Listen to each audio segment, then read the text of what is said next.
you got to imagine the kind of leftovers we have around here with all the food we go through. So I don't know if you've seen the last couple of shows here, HSN, but we've done some pretty big meals, man. We've done some chicken, we've done some prime rib, we've done some bacon wrapped filet mignon. We've done all kinds of stuff, right? So I thought to myself, what better way to get rid of those leftovers than a sandwich? And I got the right ingredients for a Philly cheesesteak sandwich. So do me a favor as we get going here. Hit that like and hit that subscribe button. So I'm going to show you what you need. I guess if you want to have some fun with something like this. So we are going to start out with a couple of big onions. We got the cheese whiz here. We got a nice big, I don't know if you saw in the description, it's giant sandwich night. I love my giant sandwiches.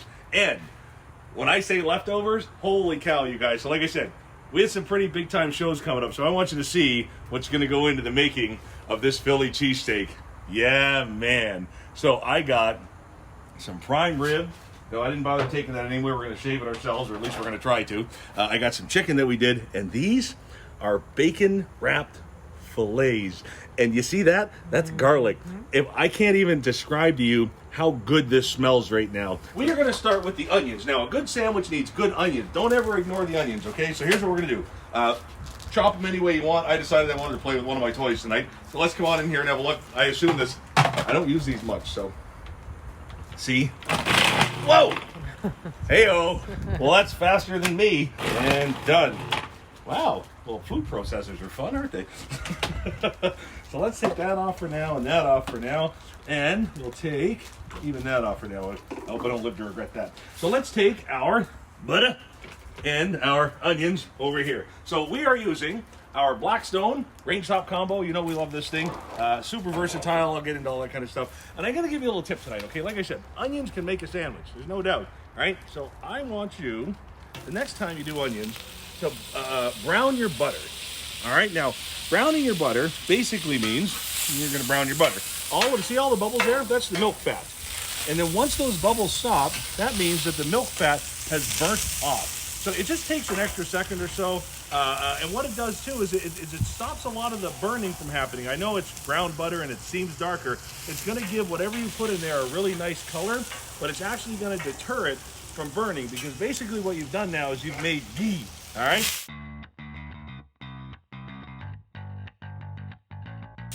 All right, so see this? One of the things about caramelizing onions is waiting for that color to turn, but when you brown the butter, you save that step just a little. So we're going to do kind of things in steps and phases tonight. We'll combine things where we can, no problem. Here we go. And we're going to give this just a couple of seconds to do its thing. There we go. All right, so this will be interesting. Not really, I don't put a lot of meat through these things. You know what though? Here's what I want to do. I think I want to, first thing I'm going to do is put some gloves on if I'm going to deal with this meat for a second. I think I want to make that a little bit thinner than what those onions were, right? You want to do that? Like super shaved meat? Yes. Is that what you want to do? All right, that's good. I really do. It's like I look for the smallest gloves that they have out there. Here we go. Don't really care. Oh, you know what? That took long enough. Let me go give the onions a toss. We don't want it to burn. We want it to caramelize and get this really nice color. And there it comes. Oh, that's good stuff.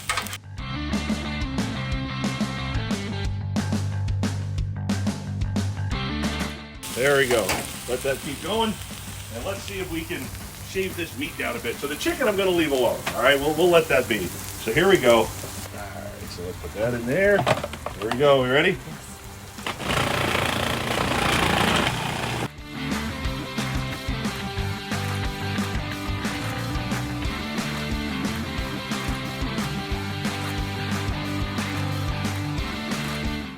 Ooh, look at this. A bacon wrapped filet. Here we go.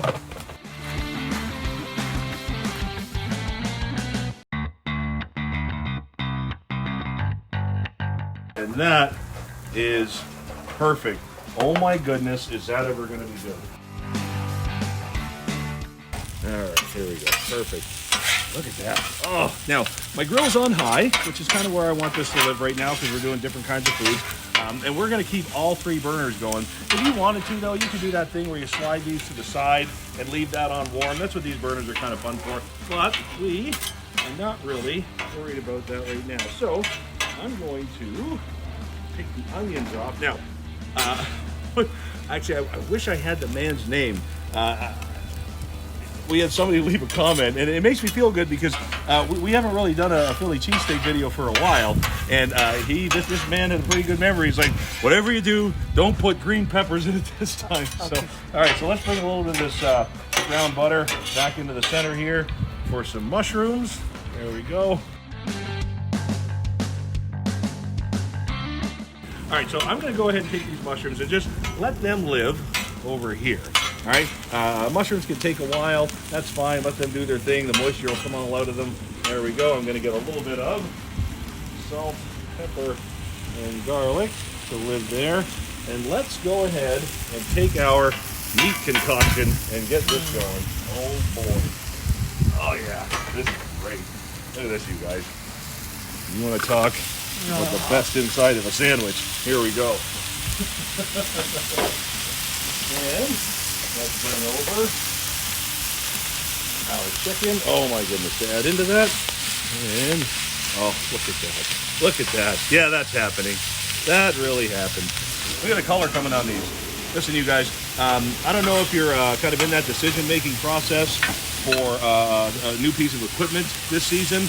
You know, a lot of us kind of start our grilling ventures with these gas grills, and we go from there. And I think a lot of that's simply because we almost think we're supposed to. Gas grills have been around for so long, it's like it's what we're supposed to do. But I got to tell you something, man. If you want to kind of have a little bit of a different experience out in the backyard, you know, or you got a little bit more space, try one of these flat tops. I got to tell you that to be able to do dishes like this, to feed a crowd, feed an army, and it's kind of the departure from the everyday steak and burger thing, which, by the way, these do beautifully. it's kind of fun to be able to expand that repertoire a little bit. It's a good time. Let's see if we're getting the crust on this. Oh yeah, we're starting to get that nice sear. Let's spread this out. So let's do this whole thing, or especially with the chicken, where we didn't get a chance to do that like that. There we go. Plus, you know, it's kind of fun. With those other grills, you just stand over there. With these, you...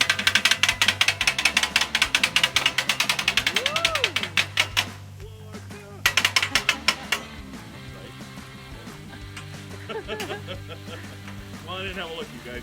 This is beautiful. Really nice. Really, really nice. Oh, yeah. All right, let's take this off.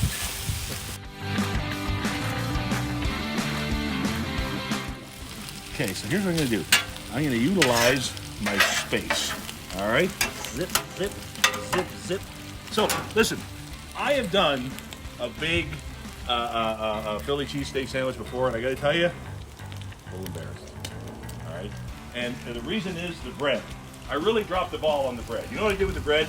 I went all like a fancy guy with the electric knife, all the way down the middle, and held it open. You don't do that with a Philly cheesesteak. You open it up and you put it on top. So, carefully, whatever kind... Now, it's usually a nice big ambrosia bun that you're going to use for a Philly cheesesteak, about 8 inches long. But if you're going to go for the giant one, carefully, kind of cut it like that. You want to be able to go through. So, when I fold this open, what I don't want to have happen is to have it break. So, I'm going to go ahead and just give it a super quick steam to try and make sure that doesn't happen. So I'm going to get a rack to hold it off the top here. Remember what I said about these grills and just being able to do some different stuff and create some different experiences? Do you know how you ain't going to do it? Impossible it is for something like that on a metal grill or a smoker or something like that. This is where you really get to take that diner experience that you see on all the TV channels and just bring it home. Because I got to tell you, man, that is it right there. That's why we came out tonight. That's why I fired up the grill. That's why I invited people over, is right there. That's where that flavor lives, man. There is no faking that. There's no replacing that. There's no nothing. The flat top's what's going to do that for you. Unless you're like some sort of grill mat ninja. So let's take this off. Perfect. Okay, so now I'll be able to open this up like I want it to without it splitting. Perfect. All right. We got the meat and take some cheese whiz. Here we go. Oh yeah.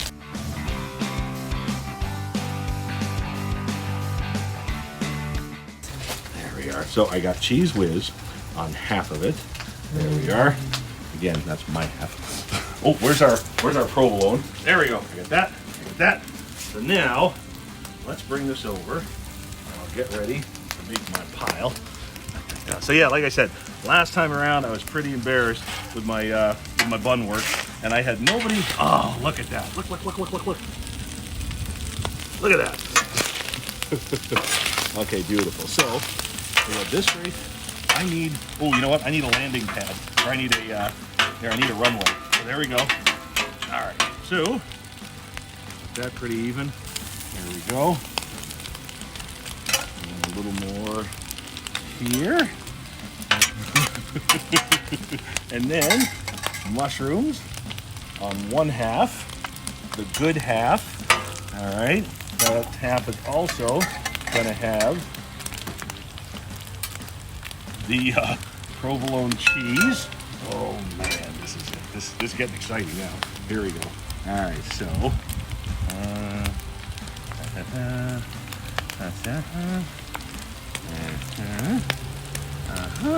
and all right, so that's good.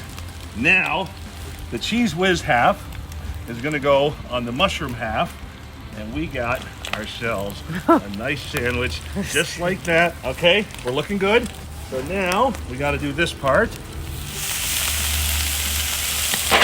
Okay, let that do its thing. So here's what we're going to do. All right, it's time. Pull out the big guns. See that? That's a big gun right there. All right, so here we go. I think we're there. So, I'm gonna go ahead. All right, let's just do it. Let's just do it. No guts, no glory. You ready? All right. 1, 2. Oh yeah, that happened.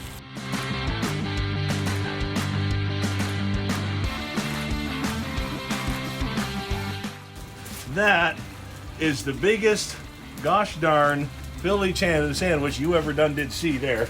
And we'll tuck it under. Now, hold on. I do want to serve this kind of proper. There we go. That is the biggest Philly cheesesteak ever. Beautiful. Guys, my name is Marc Gill. This has been Marc's on the Grill.